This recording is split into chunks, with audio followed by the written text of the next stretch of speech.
Let's go. All right, folks, what's happening? We are back. This is the Real Life Real Estate Investing Show where we talk about real life real estate situations, but we bring you real life real estate solutions. I'm gonna remember this. I'm gonna remember this. It's real life, though. Like, what we talking about? Nice. I'm your host, Glenn Glassman, affectionately known as Mr. Dollar Out of a Dime. And I'm Candace Briggs, co-host. Welcome and thank you all for joining yet again. Thank y'all for rocking with us. We ask that you all, watch, ask your questions. Don't hesitate. No question is a dumb question, a silly question. Well, so please, only one not asked. Don't listen to him. Only one not asked. So always ask your questions. Always ask your questions and tap in. And yeah, again, thanks for having us, or thanks for joining us. Sorry. All right. Yep. And we're going to tell you who our guest is when we come back right after this. And it's in here somewhere. I'm going to do it. I got it. There we go.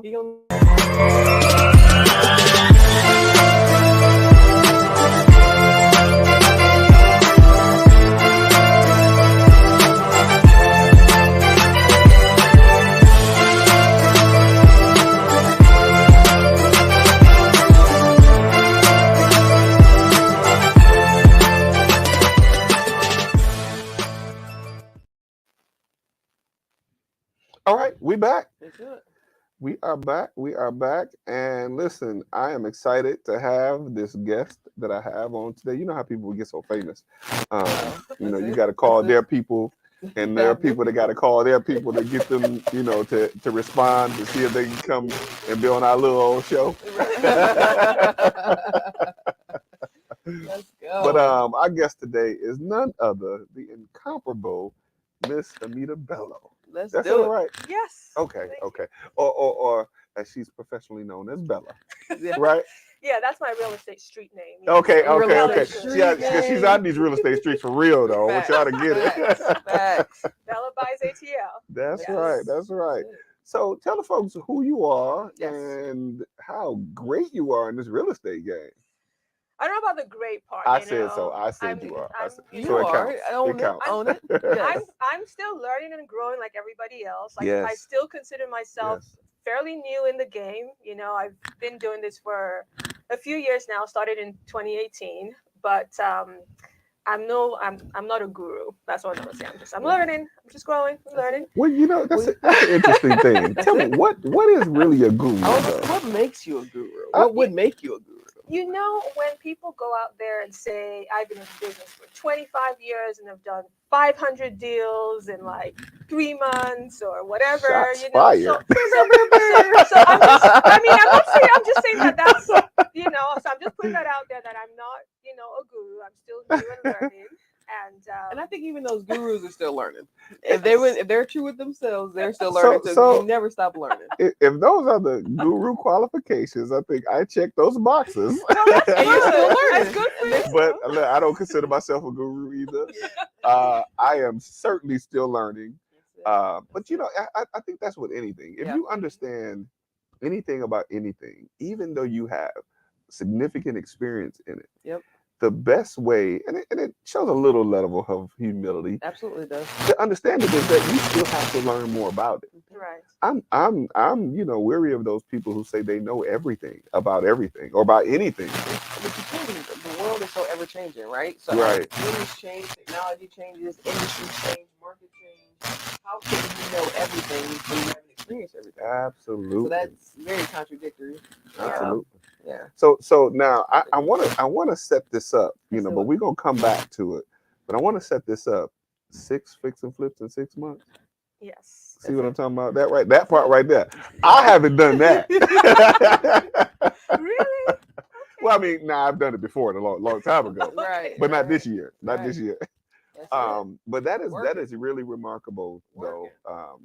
That speaks volumes to the type of consistency, the concentration, and the focus. Because to do one in 6 months ain't easy. Yeah. Depending on the level of construction that you have to do. Yep. Now, and I have to look back what I was doing. I had like 7 or 8 going on at a time. Yeah.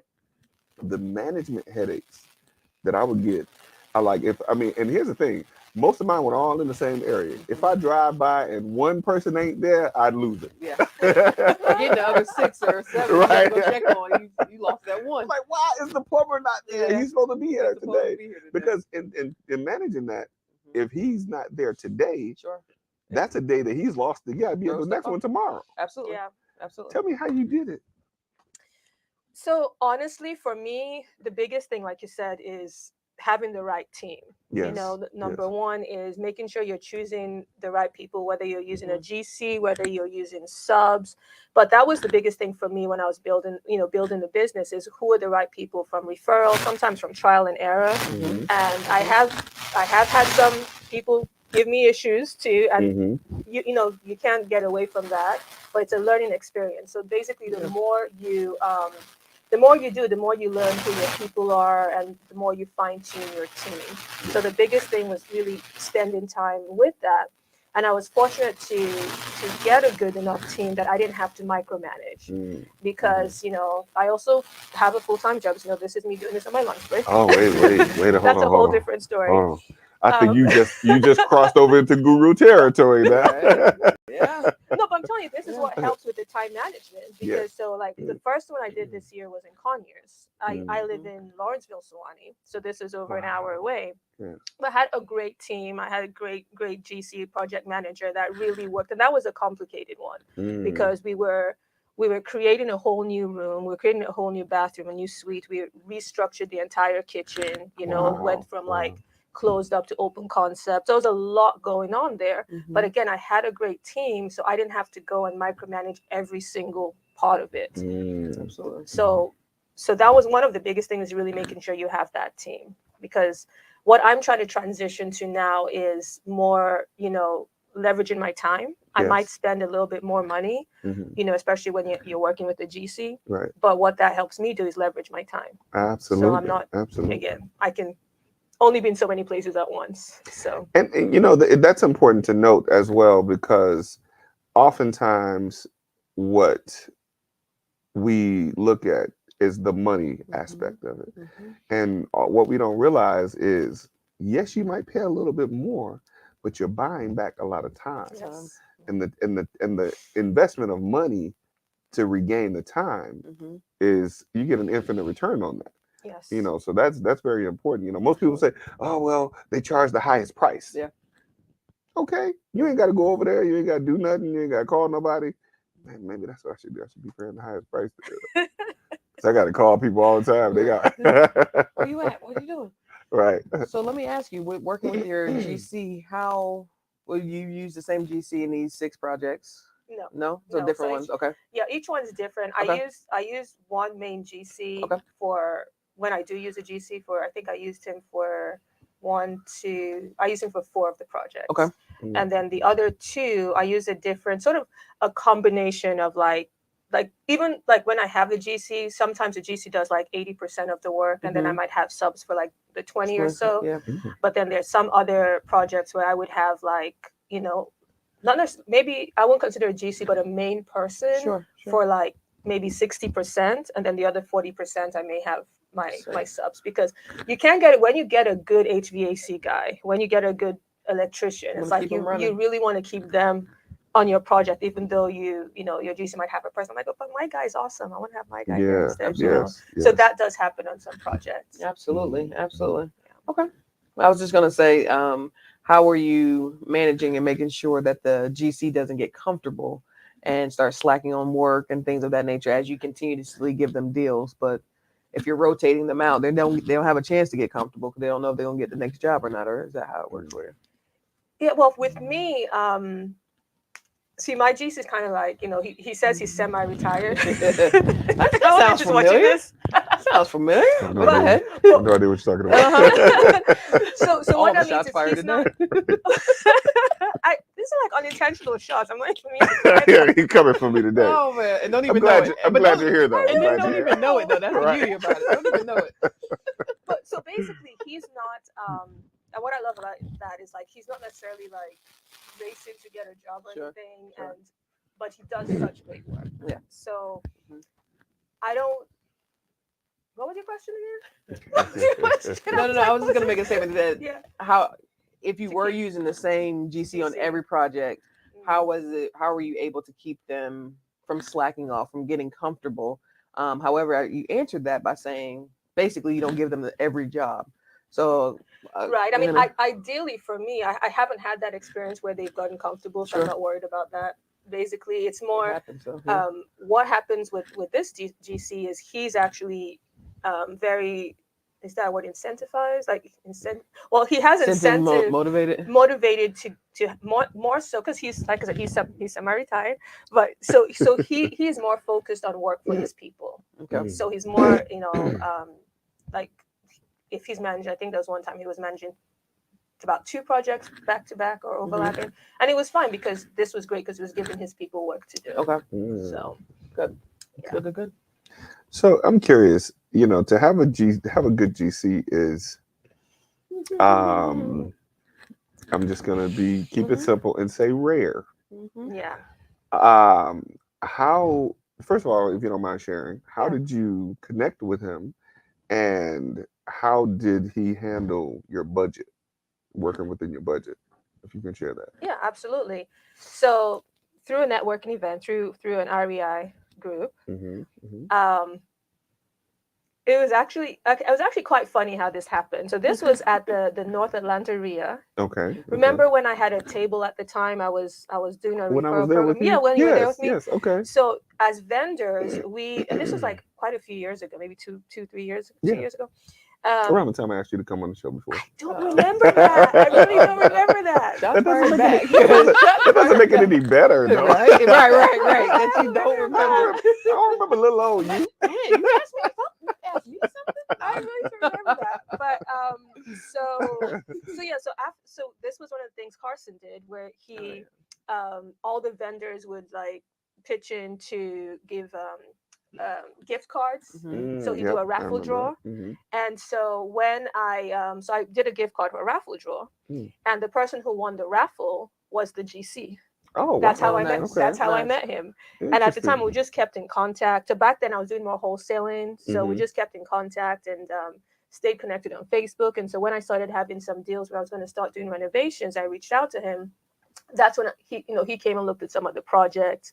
And I just liked the way he was also really good as a consultant too. And I told him that because he doesn't want to take on, because I'm like, listen, I'm happy. I know people like to hold their GCs close to their chest. I'm like, I'm happy to refer him, but he's like, he's not taking any more clients right now. He just wants to keep things smaller. But I said, listen, if you ever want to, expand your business to just be a consultant, he'll be a great consultant because he's very thorough, top to bottom. He explains everything. And I'm like, hey, you'll be a great, if you're retiring, you could just be a consultant. You know, a lot of people would really value that service. Absolutely. So, and he basically was like that with me from the get-go. And that was super helpful.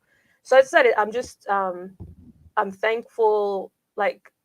People say that, there's luck and then there's what's luck and opportunity combined or stuff like Preparation. that. Preparation. What's that term?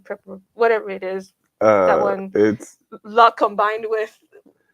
It's something combined with preparation makes it luck. So I would say one of the biggest things I would recommend, or I'll always suggest for people in business in general, everyone's heard this saying that your network is your net worth. Absolutely. Say that your network is your net worth. And a lot of the business I've had, a lot of success I've had is because of the network. And this is a great example too. Being at that networking event and saying, hey, let me get your number. I'm not doing any projects right now, and who knows when this is going to happen. And it was, again, a couple of years later before we started actively doing projects together. You just never know. Good stuff. Which ties into several conversations we've had about communicating, being a people business, networking, and putting yourself out there. Good stuff. Yeah. This is proof of those things coming to fruition.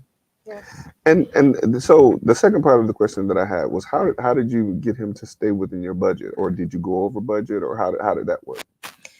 I always go a little bit over budget. Nobody ever goes over budget in real estate. So hard. I don't I'll be honest. I haven't had a single project thus far that I haven't gone over budget. I mean, it hasn't been catastrophic, but it's been over budget. Yeah. So but he has worked hard to stay within budget. And Okay. the great thing about it is, and this is one thing I learned too from other experiences, is make sure that if you're doing any change orders, to make sure that you know exactly what those change orders are going to cost. Because sometimes you're like, you're like, and you're going, and you're like, this needs to be done, that needs to be done. Oh, can we do this instead? Okay, great, let's just add that. And then I forget, I'm like, oh, I didn't ask you how much all that's going to cost, So just kind of remembering when you're doing tweaks to kind of do a quick check-in on the budget to make sure those tweaks make sense. So can you explain to the folks what a change order is?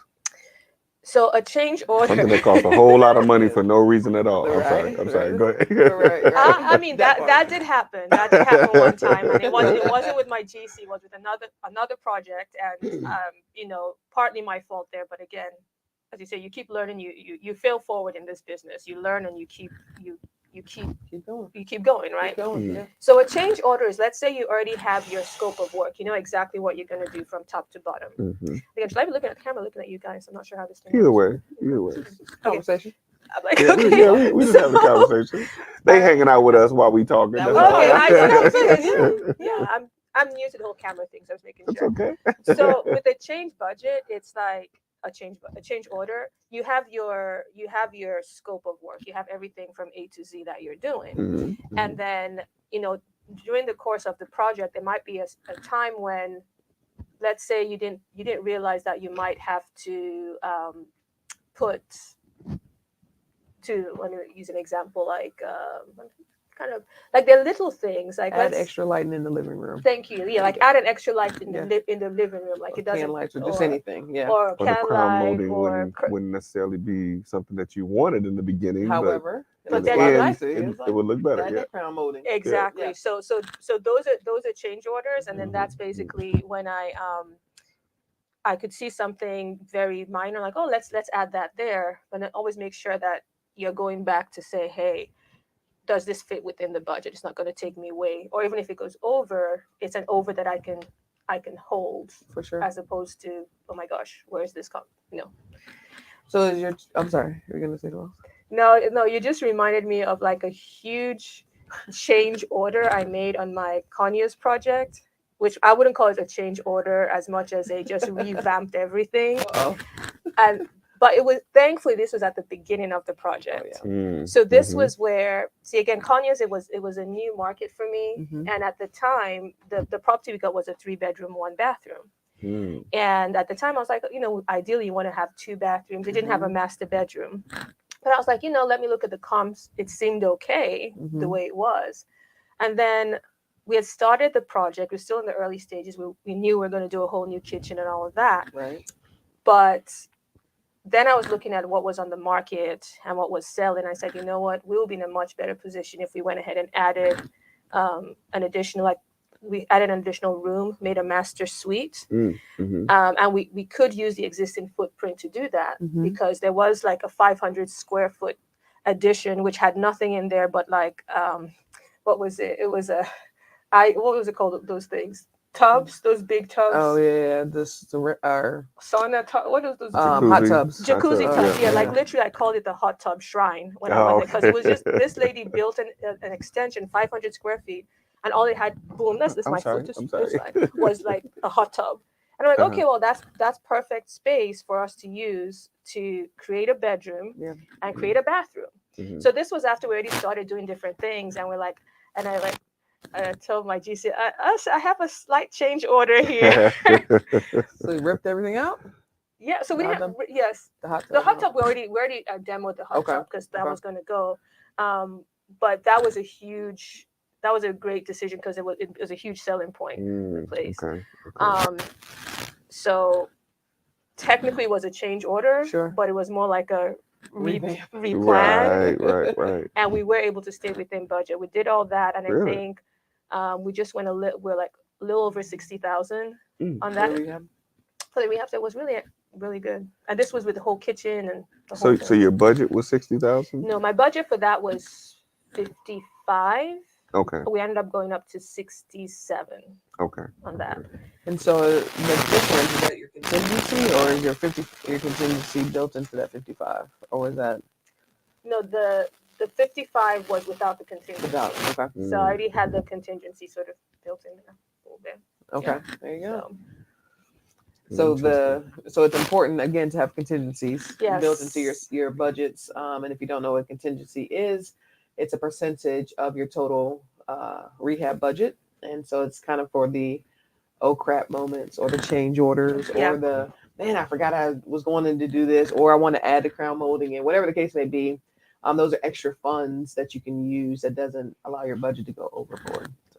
Yeah. She made it sound so nice and so clean. Yes. Contingency is when you beep up. Or like and we all do. So all of us do. People call it like an crap. Yes. Yeah. That's the whole say that. budget. Yeah. Very, very keep it clean. important. Keep it clean. Yeah. But that became necessary. Like back in the day, we ain't had no contingency. Okay. You know what I mean? It's like it is what it is. If we go over budget, we just figure it out. Yeah. Well, let me say this. For a lot of what I did, before the crash. Okay. I didn't go over budget because we didn't do a lot of a lot of the renovations that we do today, they weren't quote unquote required in a sense to be able to sell and make a profit. For sure.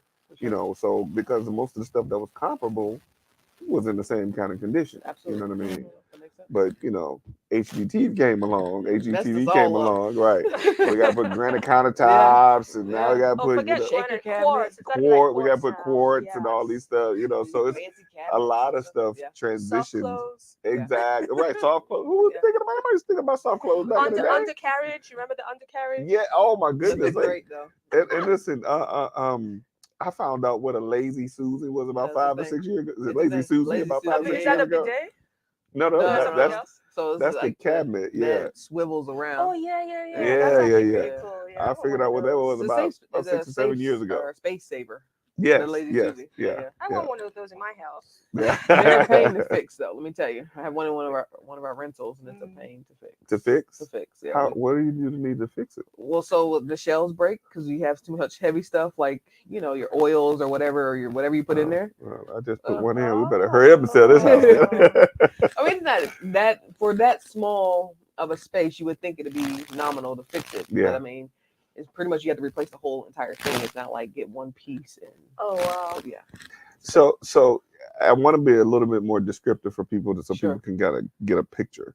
So Lazy Susan is like Lazy Susie. Yeah. It's like a cabinet that's in the corner. Yep. It's like a huge cabinet that's in the corner, and the cabinet door is about that big. Yep. Yeah, literally. Right. Literally. So when you open it, Yep. it's a huge space inside. Mm-hmm. So I imagine what you're talking about, having to repair it. Yeah.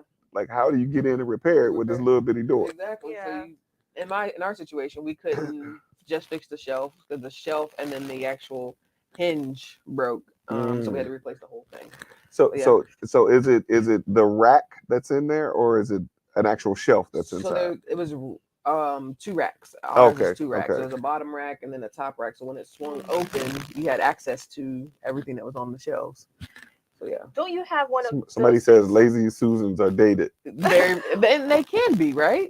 Don't they have those ones now that you fold, like if it's a corner cabinet, but you pull it and it kind of like folds open and closed, so it doesn't open like 90-degree angle, but it's like this. And right. You open it and it kind of like stretches out. Yes. And it's in that corner.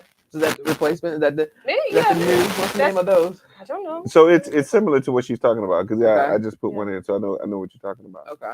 But I'm curious, and we're kind of off topic a little bit, but I want right. It could listen. Y'all get to learn while I'm learning. Okay. So I'm curious, how did you replace it? Like, did you have to remove your countertop and all that to do that? Negative. So we just so the bottom shelf, right? Mm-hmm. It's on the bottom next to the stove. And so literally unscrewed out, obviously. We unscrewed everything and just pulled it out. Oh, so you didn't have to replace the cabinet? No. Okay, so the countertop is fine. Got it. It's just a matter of, because it's just a pole that comes up that holds the hinge. Got it. Yeah. Okay. Yeah, so we just pulled it out and put it back. It's real life real estate investing, y'all. Like, these things happen. Yeah. Facts. So in the situation with the having to do the change order. Back to that. Yeah. So because I'm curious about that. Now of course that's not what you had in the budget initially. So when you decided that this was what you were going to do, um, as far as and this is actually something I want to make sure the people that will watch are clear on. We have certain budgets to do certain things, and we're set to do what we initially in our scope of work set out to do. Right? We have contingencies if we happen to go over, but oftentimes we go over the over. Where does that money come from? Great question. And there's two ways to address this. The first way is you have the extra money, and a lot of times I would just dip into my extra money, and then. I ain't never heard of no extra money. You'll have to tell us what that is. Whatever. And then typically, and this is when I do mine. So I always make sure if I go over my budget and I'm using my personal money to make up the difference, I make sure that when I sell the property, I take that into account as far as my net profit, because my net profit is not necessarily going to show what I put in. It's not going to show like what shows on the HUD doesn't show your holding costs. It doesn't show it doesn't show anything you went over and all of that. So it's very important. Like people I made $60,000 on this deal. Okay, great. That's what it says on the HUD. Yes. But however, it wasn't real numbers. What were your holding costs? Yeah. What did you pay out of pocket? When I say holding costs, I mean what you're paying for utilities at that time. And a lot of times when you're doing something we learned is when you're doing construction, your utility bills go through the roof, especially your electric bills, right? So all of those things are factored in, making sure that you're aware of where that comes from. So that's the net part. But back to your question. So sometimes it comes from like my own money. And then sometimes if I have a lender in place, I might reach out to my lender and say, hey, there's not too many of us make more money on this deal because we have some additional expenses. Do you are you I could take care of it, or you could if you want to contribute to that. Right. And 9 out of 10 times they're like, yeah, I want to make more money on this. And so they'll contribute to that. So sometimes I'd go back to my lender. Sometimes again, depends on how much it is and what their situation is. Right. So absolutely. That makes sense. That makes a lot of sense. And it's just to your point, it's very important to have those resources. Yes. Right. And I'm gonna be facetious and ask this question. What happened to the no money, no down, no money, no credit situation? That's not how you do it. You can't do this with no money, no credit. What's no money, no credit? Yeah. So you hadn't even heard of that, huh? You haven't even heard of that? So that's as in real estate, you could do real estate. Yeah, that's what they tell us. We're supposed to be able to do this with no money, no credit. Who is they? Right. Who's telling you this? It's a thing. So technically, there's always a strategy in place. There's always a strategy in place. So like there's so many different ways to structure a deal in real estate. There's wholesaling. There are different ways you structure your deal that it could make sense. But it could make sense as far as you may not necessarily be putting your own money in there, but you're investing in some way. Whether you're investing in education, whether you're investing in like the coaching or networking event, or you're investing in like getting yourself from point A to point B. So there's really you're going to be like. You have my philosophy is you have to put money in to get money out, right? Like what with real estate, you have what you call your return on investment, right? So I don't look at it as how much is it going to, like if I wanted to say enroll in a coaching program, I'm not going to look and say, okay, this is very expensive. I'm going to say, what is the return on my investment for this, right? So it's just a very different way of looking at things. For example, one of the leads for my deals came from my website. Okay. And I'm paying a website subscription every month. People might think, oh, you're paying almost like $100 a month to upkeep your website for whatever, this, that, and the other. I'm like, okay, well, let's do the math for a second. If I'm paying $100 a month and in 12 months I paid how much? $1,200. And I get one lead from that, and that one lead netted me a profit of over $40,000. My return on investments, right? So it's very important when you look at real estate. I know that's not what your question was, but I'm just kind of like, no, you're making a very good point though. Is people always look at things. You can look at how much something costs, or you can look at it as an investment. Wow. Yep. And that's a mindset change and shift. Yes. It's interesting because like when you're having conversations and you're, instead of saying what does it cost, what's the investment? What's the investment? Because you're obviously, like you're saying, you're going to make an investment. So it's even like, even with tennis shoes, I know we talked about shoes before we got started.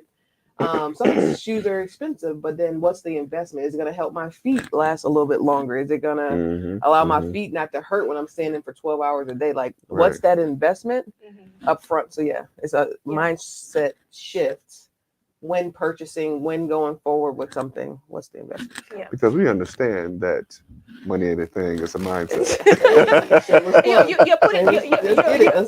You're putting some type of investment in everything, even if it's investment of your time. Yes. So it's never. And I tell people, the real estate investment is not easy. It's you can't go into. People are looking for, see the results and think, oh wow, this is great, I want that. Right. But what you want to ask yourself is, are you willing to do the work? Are you willing to make the investments of time, of money, of stretching yourself, getting outside your comfort zone? Like, there's so many aspects of it that you really don't, that you need to be willing to do to see the results. Absolutely. And we post a lot of wins. Sometimes we post struggles. I don't always post like all the like bad days, because I don't want to like, I want to be realistic, but I also don't want to be like Debbie Downer and say, oh, this crap happened today. And this, I would be posting stuff every day. Well, here's the thing with that. Here's the thing with that. You make a great point. We make it, of course, we don't want to be the Debbie Downers. However, I think if we did more of that, and I'll take some responsibility in that as well, because I stopped, I just don't post anything. But I think if we did things like that, it would help people see the more realistic side of the things that we deal with. Yes. Right. And I say I take responsibility in that because our show is called Real Life Real Estate Investing. And if we don't help people understand or see the things that happen in real life, we're kind of doing them a disservice. Absolutely. Right. That's true. Absolutely. And of course, nobody wants to hear about all of the bad things. But I think we can itemize it in one post. Absolutely. Oh my goodness. Done that before. Right. But I think people should really get a good understanding or a clear picture of, like, even from the perspective of, oh, you can do real estate with no money down and no credit. Okay, but tell them what else has to happen in order to be able to do that. Yeah. Right? Yeah. From a wholesaling perspective, you can do that with no money and no credit, in a way. But you also made a point. I have to get myself from point A to point B. And if you're spending either time, gas, whatever you're spending to get from point A to point B, that's an investment. That's an investment. Yes. Yeah. Right. And even time is an investment. Time is everything. And I think another big shift, when you, especially if you're coming from an employee mindset to an entrepreneur mindset, is understanding that you could work, because I remember this when I was like doing lots of cold calling when I was in wholesaling, is that you could work for 10, 20 hours and you're not going to see the result right away. Nope. When you're used to being paid by the hour or by the month or whatever, it's like, it's like, I've done this much work, I've worked so hard, so this needs to, I know this is the income that's coming in, it's guaranteed this and this. Yeah. But when you're doing real estate, or any kind of business, you have to remember that if you're consistent, you are going to see the results. Right. But it's not going to be an instant gratification thing. Yeah. And you could work, more hours sometimes than you work on your regular job, and you're not necessarily you're not gonna see like a paycheck at the end of the week. Oh, I worked this many hours, so therefore I'm going to get $1,000. It doesn't work like that. So, right. people know that, but they also don't know that, in the sense that they can get discouraged if you're like, I made all these calls and I didn't get any results. But it's like, you know what? The more you do, the more consistent you are, that's when the momentum starts. And that's when you start getting, like they say, the harder you work, the luckier you get. Mm-hmm.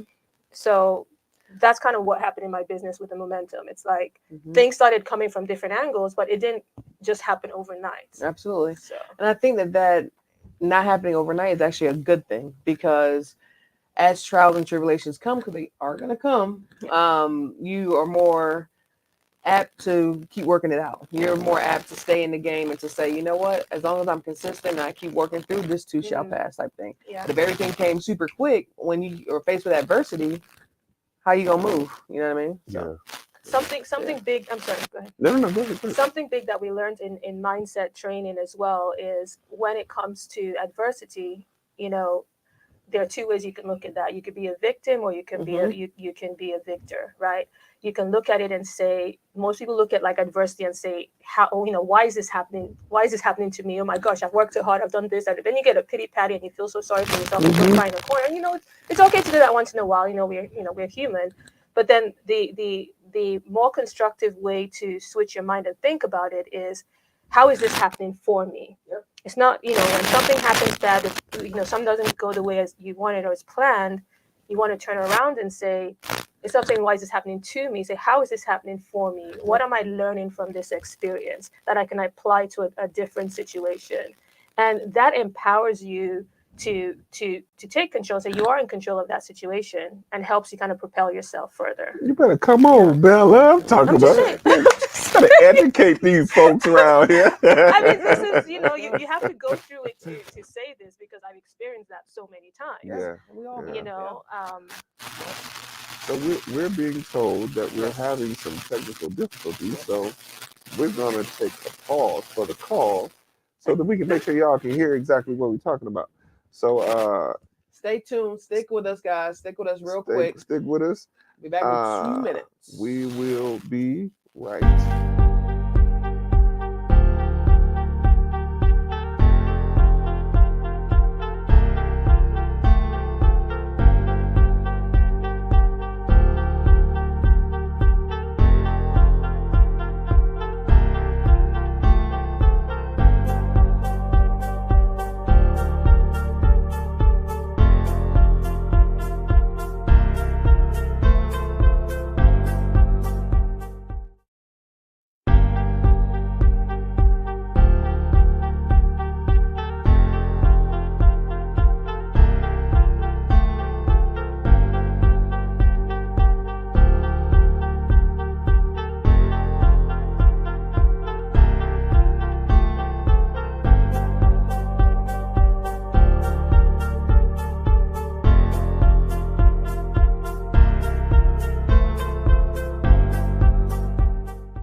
I've seen that.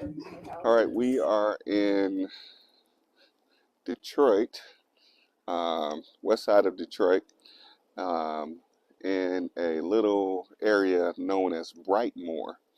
And this house here is the first investment property I bought back in 1998. I bought it, I think it was $28,000, 5-bedroom house. And what I did was I rented out 4 of the bedrooms and I lived in one. So rented out 4 of the bedrooms. So this is what it is commonly now known as house hacking. And at the time, I just rented out 4 of the bedrooms to friends who needed a place to stay. When I bought this house, I was homeless. I didn't have a place to stay. And when I closed on it, I actually had to wait 2 months to move in because there was a tenant still living in there. But when I closed on the house, I only had to come to the table with $84 to close on this house. I bought this house with no cash and no credit. And the money that I borrowed, the money that I had to close, I borrowed that. And I had an investor actually sign to close the deal with me. So we closed on this house in 1998, lived in it for about 2 years, 2.5 years, and when I moved to Atlanta. But this was my very first investment property that I closed on in 1998. And from then on, I said to myself, if this is something that I can do on accident, what I thought was on accident, imagine what I could do on purpose. When I first bought this house, 2 years prior, I was actually studying from a real estate course for about 2 years. Studied for that course for 2 years when I first got into real estate. So I actually started technically in real estate back in 1996. Started learning to invest. And we are back. Thank y'all for hanging in there with us. Thank you, thank you. I think okay, let me just make sure. Oh, there we go. All right. All right. I want to make sure. Can everybody hear us okay? We had a little bit of an issue. I keep seeing Mike muted. I don't know why that's showing up. Can y'all hear us? Can y'all those hear us? those of y'all that are with us, give us some signals. Let us know if you can hear us okay.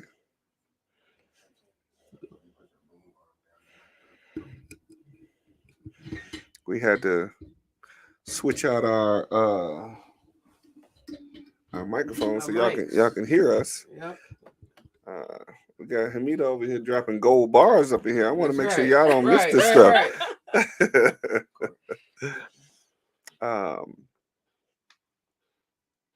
Let's go. Okay, I am seeing. I don't know if that. Okay, so hopefully everybody can hear us. Okay. I keep seeing that the mic is muted, but all right. Listen, we're back. Let us know for those of y'all that are hanging with us. Why does that keep showing up? Can you hear me okay over there? We're talking to Nine Tail Productions back there. Nine Tail Productions. Okay, he's got it. So hopefully everybody else can hear us. That's it. All right. So back to what we were talking about. Mm-hmm. Okay, first during our little short break, we just realized that Bella's a thug. So don't judge her. Right, no judgment zone. She got her street cred. Over here rapping Luda. Yeah. Good times. You didn't see this post I did back in COVID times? No, what happened? I did this post. I said if Luda, I've done like 2 Luda related stuff. Yeah, you gotta go check. So the first one I did, I had this mask on, right? Mm-hmm. And I said if Luda was a real estate investor, this is how his rap would go. And I said I got a property to view and I can't be late, but my mask and my shirt got to coordinate, right? And because I had a blue shirt and a blue mask, and I was like, I got to coordinate. I did that, right? And then, and you got to go look at one of my reels I did where you remember the reel. Which one? How did you not see this reel? I don't know. So it was this reel where when I had like the multiple projects going, I said I got pros, PROS. I saw that one. Different area codes. Yeah, there it is. Yep. I saw that one. Yeah. All right. I have that side too. Luda. So you gave us a little bit of, and I want to go back to this for a reason. You gave us a little bit of insight about understanding like some of the challenges that we go through in real estate, right? And you said we can go have a pity party, or you basically stick your chest out and go handle it. What do you think? With and this is your professional question as well, because I know you're a master practitioner. What do you think a lot of that, or in your opinion, what do you think a lot of that? I guess not just fear, but the lack of wanting to continue to go forward and do things now, because again, like you mentioned, real estate is not easy. Mm-hmm. So when we are faced with challenges and the things that come up and all that we do, where there are people that will just run and hide, what is a resolution for that, or what do you think that comes from? So For me, I feel like when people do that, when things don't go as planned, there's always, people tend to have this like negative voice in their heads, Yes. that are telling them they can't or they shouldn't or whatever. And then the minute something doesn't go as planned, they feel like that validates whatever they were thinking already. Mm. So the biggest thing is to kind of have that mindset check first and say, Mhm. okay, I'm being aware of your thoughts. What am I thinking right this minute? What am I saying to myself right this minute? Like, catch that thought, Mhm. and if it's not serving you, switch it. What Absolutely. would, like That's like true. ask yourself, okay, if things aren't going well, and then a thought that just fleets through your mind right now, like, for example, like, I'm not good enough, Mhm. or I suck at something, like it just fleets through your mind. Mm-hmm. Then what you want to do is say, what would I rather be thinking instead? Mm. Okay. Mhm. And then switch that in your mind and your programming, and say, no, I am actually the, I can't cuss, I'm actually the, You can say the what you ish, want. you You know what can I say mean? what you want to say. Because it's so important, because a lot of times too, people don't acknowledge their successes as much as they should. Absolutely. And your Absolutely. success could be anything little. It doesn't even have to be, oh, I just closed the deal. It could be, oh, I've been pounding away making these calls, I've been getting all these no's, and someone just said, hey, I'm interested, but maybe not for another couple of months. That's a win. Heck yeah, it you is. know and Yes. If I might for a moment reframe that as well, yes, if you get somebody to say no, that That's could be a win. Yeah. yeah, Because Because you got the right number. you got the right number, first of all, right? It's not a business. You- It's not a dead number. It's not absolutely. Yeah, You so got you're right. somebody on the line. Yes. So you know that. I mean, and if you get it, if you can shift your mindset Sure. in what we do, Yeah. Sure. knowing what we go through Mhm. and having to go through the no's to get to the yeses, yeah, the no's are the practice to get to the yes. Yeah. exactly, Absolutely, it is. You're right. exactly. You know, but most people, unfortunately, they don't. I don't say they can't. They don't always look at those things as opportunities to learn Mhm. and grow. Absolutely. Mhm. You can grow from a no, Absolutely, you can. Yes. And you're and supposed to and grow from a and, no. and Yeah. if you're confident enough, I understand that a no just means not right now. Yeah. That's I'm true. gonna put you. I mean, no mean no in some situations. I'm just saying. Yeah, you gotta like, Absolutely. take Be it very with clear. yeah. Right. However, in the real estate, when we're on the phones and you get a no, that means add you to the 6-month callback list. Exactly, Yeah. and it always ends up being that. For sure. And For sure. understanding that when I say not right now, it's a situation of everyone's situations change Absolutely. Mhm. all Absolutely. the time. Absolutely. You could be on a high road today, Yep. and then 2 months or 3 months later, when we call you back and you're ready to sell, Right. Things change. Now, Things you change. might be in a different situation. Absolutely. I'm going to drop a fun bomb right now for you guys that do cold calls, and this is a great tactic to use if Mhm. you're like picking up the phone and calling someone. Because let me Mhm. tell you, there's one thing I learned is people want to say no. They're Mhm. more comfortable saying no than yes. Absolutely, So Yeah. get the yes. no out of the way as quickly as possible. For example, this is how you want to answer the phone. Okay. Bring, bring. Hey, man. Oh, I'm sorry. Wait, role playing. Hi. This is. I always say who I am first because Yeah. it's not. Just because I want say who you are first. Hey, hey. This is Bella. Is this Candace? Yes. Or okay. Great. Hey, Candace. Did I catch you at a bad time? I have about 2 seconds. What's up? Okay, great. Well, why don't I call you back a little bit later then? When's a better time to reach you? About 2 o'clock today. Okay, sounds good. I'll call you then. Boom. There it is. Okay, so that's number one. Number Mhm. two, let's say I didn't catch you at a bad time, Okay. right? Okay. Okay. So, hey, Candace, did I catch you at a bad time? No, I have. Now's a good time. Okay, fantastic. So then you can start. But you got the no out of the way, Yeah. Yeah. right? Did I catch you at a Yes. bad time? Did I catch you at a bad time? Because most people, they say, is this a good time to talk? Right? Mhm. Somebody says it's a good Yes. time to talk. You're like, you already feel yourself like, Tend to like Yeah. think yeah, about yeah, you yeah. getting a sales call. Someone calls, is this a good time to talk? No, Right, you just want right. to say no. So just get it out of the way. You're flowing with them. Did I catch you at a bad time? They can say one of two things. They can say yes or they can say no. Yeah. And sometimes even if they say yeah, it's kind of it's kind of a bad time, and say when can I call you back? Then their curiosity gets the better of them, and then they're gonna say, well, what is this about? Yeah. What are you calling me about? You're right. And if y'all would understand how valuable that is. That was great. That gem right there, that was good. Valuable. Yeah. That's valuable. Agreed. So for the Bella course, that's what y'all gonna pay the first $5,000. That's it. Just for that question, that's gonna be the first $5,000. But it's important. I mean, just like you mentioned, that people understand. This business is not for the faint of heart. First of all, it's something that and when we're talking about mindset shift, on the front end, like you mentioned, getting the no's out of the way. Yeah. If you are set up to understand mentally, and this is your mindset, if you're set up to understand going in that I got so many different avenues I want to take this to, that it's going to be a challenge, right? Yeah. But in the challenges, there comes significant rewards, right? And we understand that everybody says, most of many millionaires are made as a result of real estate. Yeah, I agree.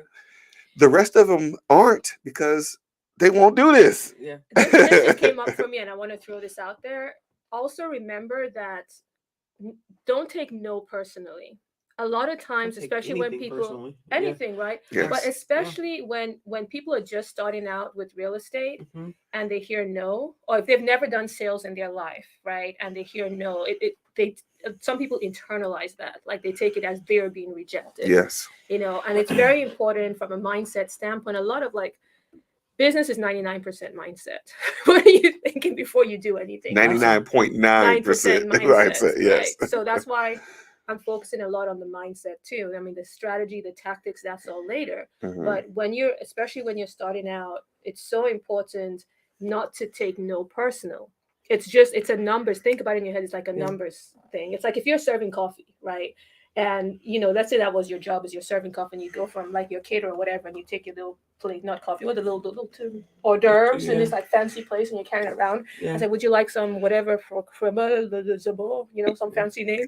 You're like, no, and you go to the next person. No, keep going around. She just gonna throw that little French out there real quick. And then no, you're not gonna they said no to me for my French. Right. In the corner, right? You're not gonna do that. Right. So that's how you want to approach this stuff too. Absolutely. Even if they cuss at you, don't take it personal either. They're having a bad day, whatever. You might be their 50th call that day, So just once you create this thing where it doesn't affect your flow, that empowers you to keep going further. However, if you do realize it is affecting your flow, you cannot not take it personally. There's some mindset work that needs to be done. Because if you keep hearing no, obviously there's a program running somewhere that says, well, when I was told no at 5, it meant this for me. And so now you're taking it personal, and now it's like, well, dang, I wasn't good enough then. Am I even good enough to have this phone call? Like literally the programming that is running in our minds and how we conduct our lives today is very important to realize and bring awareness to. So if you're unable to not take it personally, and every no that you get, you notice, man, this is really hurting me for some reason, there's deeper work that needs to be done. It's not bad work. It's just to bring awareness as to why does that no mean so much to you? What is it that you're putting the meaning to that no, so to speak? Yeah. What meaning are you putting to that no? Yeah. So that's what happens when you get these smart master practitioners on the show. They start digging deep into your self-awareness and all. Self-awareness is important. Self-awareness is everything. It is so important to think about your thinking. Yes. So many people just go about their daily lives and their thinking is so on autopilot. Yep. And it's like, the more you think about your thinking, the more you're able to go. Just like if your computer, something's not working the way you want, you go in there and you tweak some things for it to work better, right? Absolutely. It's the same thing with your mindset. How are you talking to yourself? What are you saying to yourself? That self-talk is very important. Without that positive self-talk or awareness, again, because like you said, Bella, we're going to have those negative thoughts. They come. We're not oblivious to that. However, bringing the awareness to those thoughts and immediately changing the pattern of those thoughts is what's going to set you apart from the next person that's still having those thoughts. We all have negative thoughts. It's just a matter about how you handle it and bring the awareness to it. So, how does that help in dealing with and I know this is the context of what we're talking about is the challenges that we face in real estate. How does that help? Well, help you more specifically in your situation where you had to decide in the situation. Well, but we'll go back to the where you had to decide that extra 500 square feet you were going to use the for the bedroom. In making that decision, how did you approach it from the perspective of knowing A is going to cost more money, B is going to be more work for the workers, C whatever else comes up after that. How did you approach that, making the decision to make that happen? Oh, that one was easy. That was literally just it was just what the easy. yeah Easy decisions. the end result. Yeah. Okay. Oh my goodness! Right, that part right there. That part right there. And I want to make sure I specify the significance of the simplicity of that. When you understand, and this is where people oftentimes get cost and value mixed up. When you understand that the end result is what you're after, and whatever it costs, time, money, mental ability, whatever it costs you to get to that end result is the price that you need to be willing to pay first of all For sure. to get to that end result. And B, you got to be prepared that if that is the situation where you don't get to make that choice, oftentimes we don't get to make those choices. You could have decided that you didn't want to do that, right? You could have saved that money and it's probably still did okay, right? Maybe. Yeah.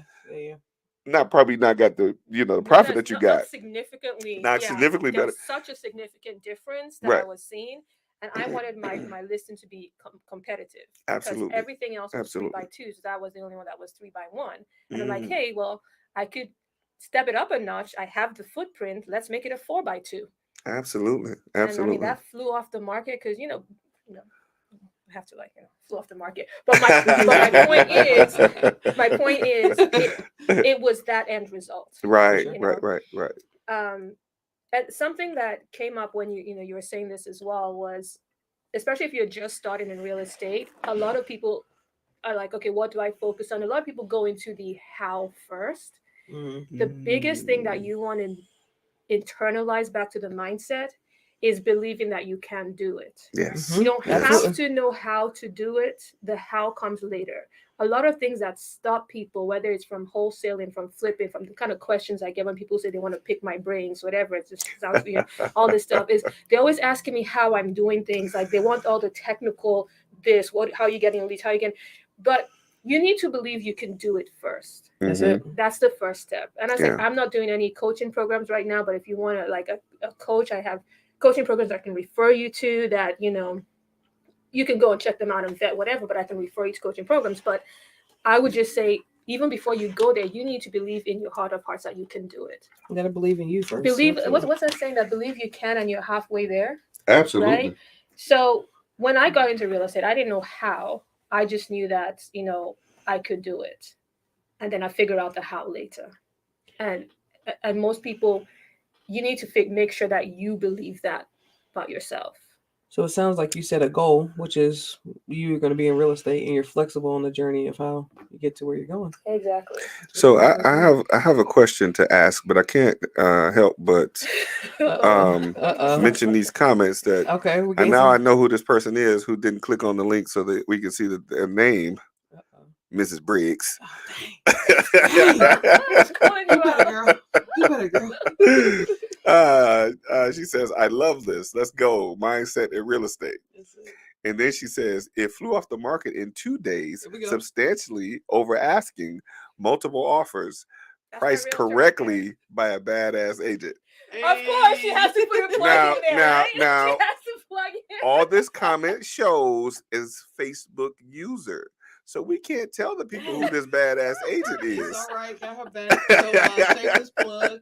Kimberly Briggs, Boss Lady Briggs Real Estate, is the realtor. I gave you all those stats. Right. But yes, next time she'll click the link. Yeah, click the link so we can see your name. That's right. She's an amazing realtor. Definitely. Yes. So above and beyond amazing. I'm sorry, I'll stop. But yeah. No, don't. Keep going. Keep going. So you mentioned a mentor. Yes. So If you don't mind, if you could share. If not, that's fine. Who is your mentor, and why did you feel that it was important to have one? Okay.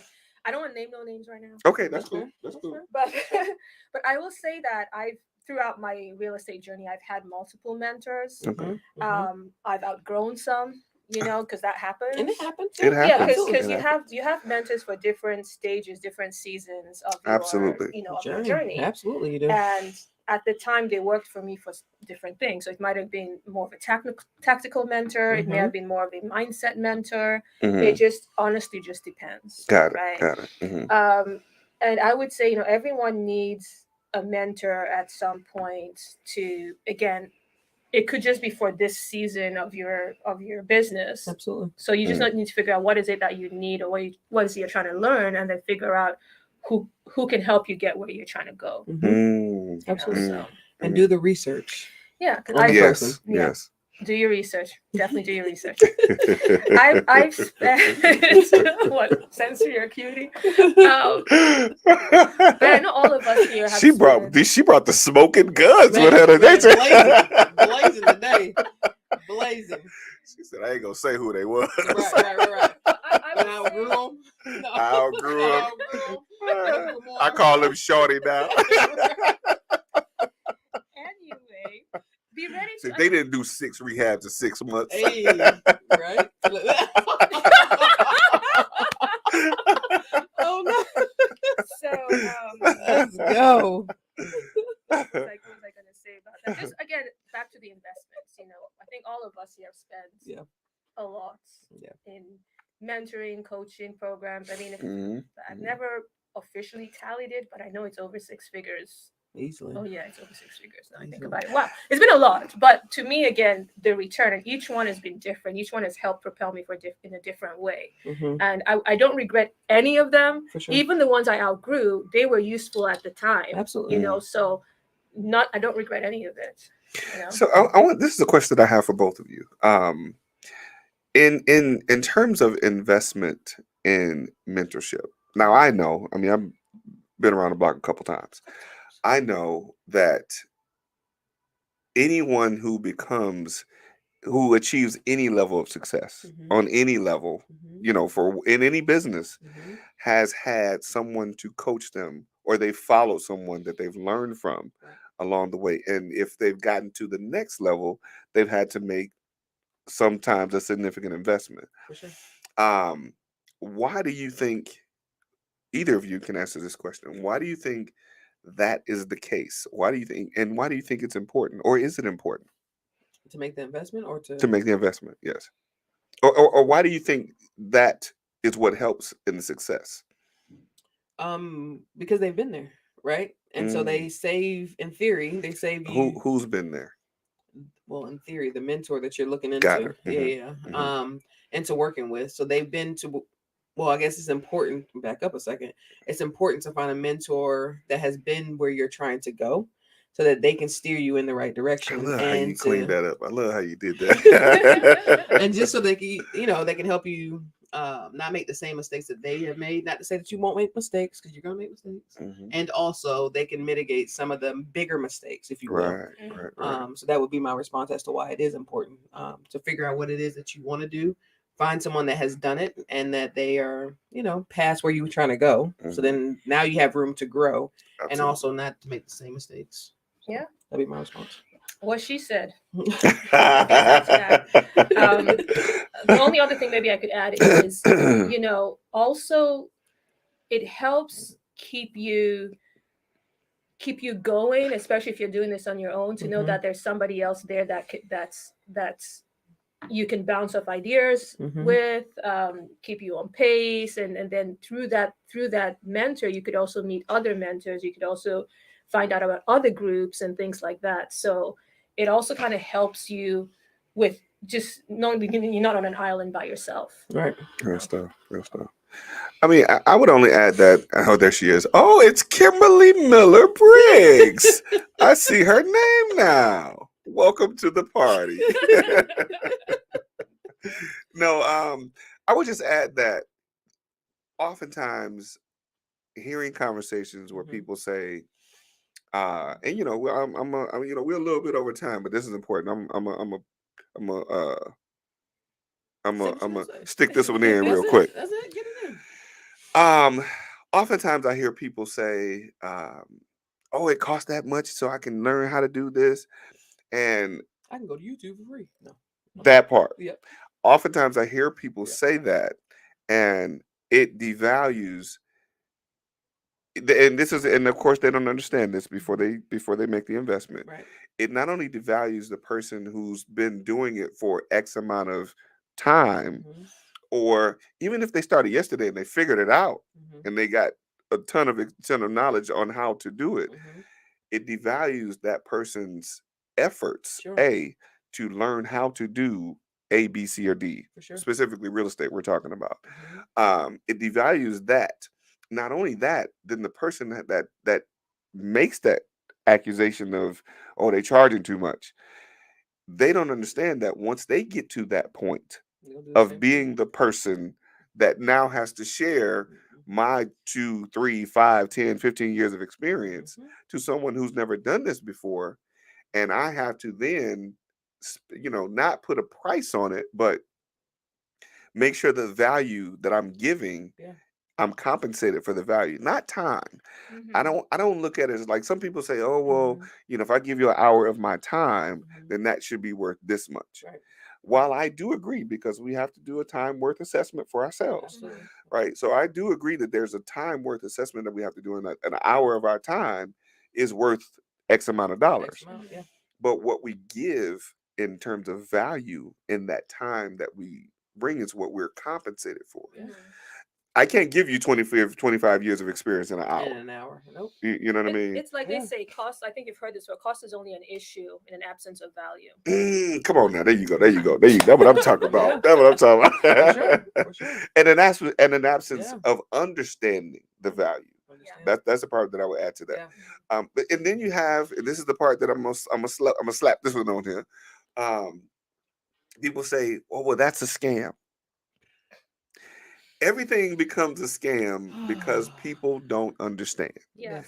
Yes. Yes. People are afraid of things that they don't understand, and the easiest thing Mhm. to say is It is. Oh, it's a scam. Yeah. are people making money in this business? Are people making money in that? Like some people are like, oh, like this is a scam because I joined this company, this coaching company, and I didn't make any money. I did this. I'm like, but there are people that are making money too that join the same program. So what's the difference? So what's the difference? You know? So what's the difference? You have to ask yourself, what's the difference? Did you put in the same amount of work? Did you put in the work? Did you do what you were supposed to do to get to whatever that other amount of money that they're making? Well, it's probably that some people paid in dollars and other people paid in coins. Is that why they get the different experience? But it all, you never know. But it also comes down to making sure that you do the work. Like it comes back to Absolutely. you. Absolutely. So yeah, you Absolutely. can buy this program, but if you don't work the program, you just bought paper. You know what I Yeah. mean? You just bought something that you're not Oh, so you using. mean I can't just buy this program and put it on the shelf, and every night I go to sleep, it's not going to seep into my mind, As much or as I pray, or it's not that, going that to, knowledge is not. Lord, please or take it from that the shelf and put it in Maybe my this brain will without make- doing the work. Maybe this will No. make it into like a No. YouTube hypnosis video. I mean, that may Maybe work. That may also work. Monte Kelly. But Throwing up yeah, words. so you have to put in the work to get your Yeah. results. Like no matter what the program, no matter what the industry, no matter what mentor you select, no matter what, if you are not putting in the work, what results are you expecting to get? Like your mentor will show up every day that they're supposed to show up. But if you're not doing your part, then what's the point? You wasting everybody's time. you said something that was key to what Bella said a minute ago. She said, I've had several mentors, Mm-hmm. and I got what I got from each of them. Mm-hmm. And she said she didn't regret it. That's right. I think that's the part that a lot of people Mm-hmm. miss. Absolutely. Wow. And I've had multiple mentors as well Sure. in different areas. Yeah. I think a lot of people think if I get one mentor Mm-hmm. and learn what I learned from that person, or just to change it a bit. Yeah. Why would I pay $5,000 for this program Mm-hmm. and they got theirs for $99? Yeah. That's facts. That's Yeah. facts. You see what I mean? Yeah. So because in each of those, in the $5,000 program, you might get one small nugget that will make you $100,000. $100,000. Yes. In the $99 program, you might get a huge nugget Yeah. that make you $200. Yeah. Facts. You Yeah. know what I mean, that's real. That's real. listen, and I'm just gonna keep it real. I paid $40 for something a couple days ago. Yeah. I've gotten at least $5 million ideas from it already. Oh, $40. 40. All right. Share it after the show. But here's the difference, though. Here's the difference, because I understand. Yeah. You know, I've now the only reason why that $40, that investment of $40 is, well, the information that I invested in for $40, why the information is so significant is because of the understanding that I've gotten from paying hundreds of thousands of dollars before. The setup. The setup. If I just paid $40 and I ain't know what A, B, C, and D was in the program that I bought, Sure. it would be just $40 for me. So you're saying that you built a foundation along the I way? built the foundation of understanding. Yes. Yep. And that fit into, like you said, whatever specific niche you needed that Absolutely. for. So that worked out for you. Yeah. So it all works together as long as you work it. It all works together as long as you work it. Man, I love this, man. Look, can we do another hour? Time flew by today. Right. Yeah. Time flew by. But I think it's good though, because we did have a little bit of technical difficulty we had to fill in. Yeah. Is there anything you want to share with the folks? I think we got to kidnap Bella. She ain't tell us enough stuff. We got to have her come back again. Hey, anytime. Listen, appreciate now anytime. Listen. I wasn't there for the first meeting, so I can't get word or deny. However, but y'all heard it here. She said anytime. Yep, anytime. We got it anytime. That's what's up. How can people find you? How can people find you? Connect with you. Connect with me on Instagram. I'm at my company's First Step Property Solutions. So I think it's just at First Step Property Solutions. Okay. You can also connect to my Facebook page, Hameeda Bello, and the spelling will be in there somewhere. Just it's on the flyer, folks. Yeah, look for me. Feel free to connect. So here to support your business. I'll just say final words for me is just go for it. Just do it. Just do it. One of our wise coaches said, clarity comes from action. You don't have to know everything. Just take action. Just go for it. Yep. And you have people in your community to support you. Just keep plugging into these kind of podcasts. Just keep plugging in and getting more and more. Keep plugging into this podcast, is what she said. This podcast.